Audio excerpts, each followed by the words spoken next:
Oil prices have surged by 4%, reaching $80 per barrel, the highest this year.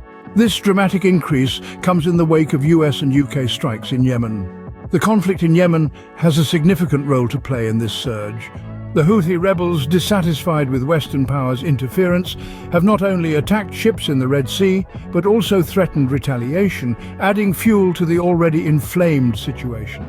This surge in oil prices raises eyebrows worldwide, but it's the UK government that has voiced its concerns rather vocally. The UK economy, hanging by a thread due to numerous challenges, is vulnerable to such fluctuations. Higher energy prices could lead to inflation and increased costs for consumers, putting additional strain on an already fragile economy. Yet, it's interesting to note that despite the recent surge, energy prices are still lower than they were 4 months ago. The ebb and flow of oil prices are influenced by a myriad of factors, and while the situation in Yemen is certainly a significant one, it's just a piece of a larger puzzle.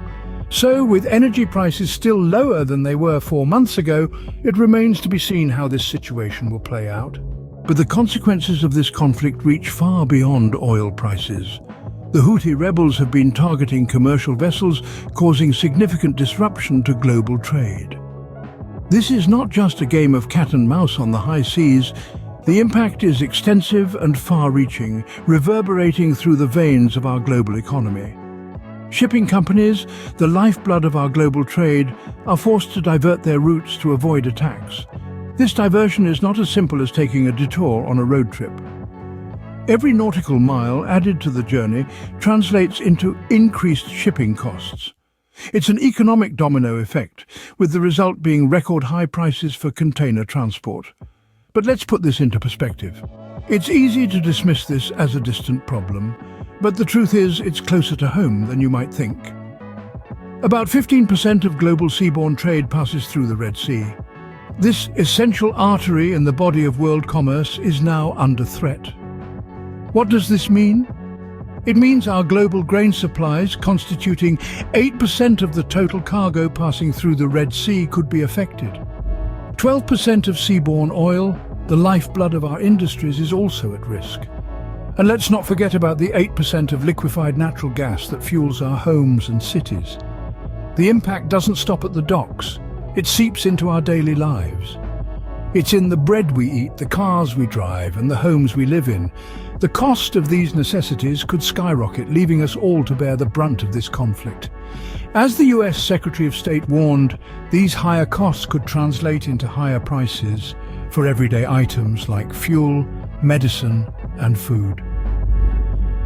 These repercussions serve as a stark reminder that in our interconnected world, a conflict in one corner can send shockwaves across the globe.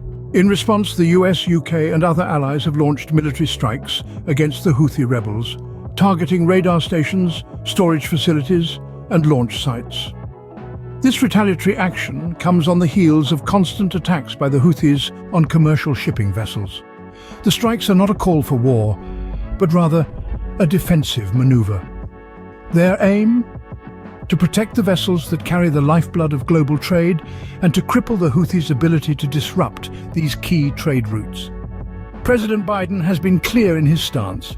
He's stated that he will not hesitate to take further measures if necessary to protect people and international commerce. His words ring with a certain resolve, a determination that echoes the sentiment of nations whose economies are tethered to these shipping lanes. But the Houthis are not backing down. In fact, they've vowed revenge against the US and UK for these strikes. This has raised concerns about a potential escalation of tensions in the region. The strikes have been seen as a response to the rebels' escalation, and there's an underlying fear that this could spiral into a larger conflict.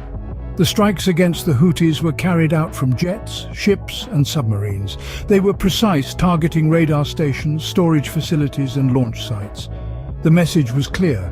The interference with global shipping will not be tolerated. But will this be enough? Military experts seem skeptical. They suggest that one night of strikes won't be enough to deter the rebels. It's likely that multiple rounds of strikes will be necessary to significantly impact the Houthi rebels' capabilities. This paints a grim picture, of a potential protracted conflict, where the stakes are high and the cost could be significant.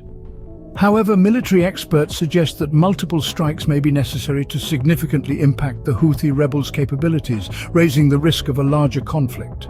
So as we watch the events unfold, we can't help but wonder what lies ahead. Will there be peace, or will this be the start of a larger conflict? Only time will tell. This is a complex situation with far-reaching implications. We'll continue to bring you updates and detailed analysis as events unfold. In this video, we explored the sudden surge in oil prices, the resulting impact on global trade, and the subsequent military response. It's evident that these events affect not only the global economy, but also our daily lives. The rise in oil prices could lead to inflation and increased costs for consumers. The disruption to global trade routes, particularly in the Red Sea, affects critical supplies, including grain, oil, and liquefied natural gas. This, in turn, could lead to higher prices for essential goods such as fuel, medicine, and food. The military response, while necessary to protect international commerce, may not be a quick fix to the problem. It's clear that understanding these events and their potential impact is crucial. If you found this video informative and want to stay updated on global economic events, please subscribe and click the notification bell to never miss an update. Thank you for watching.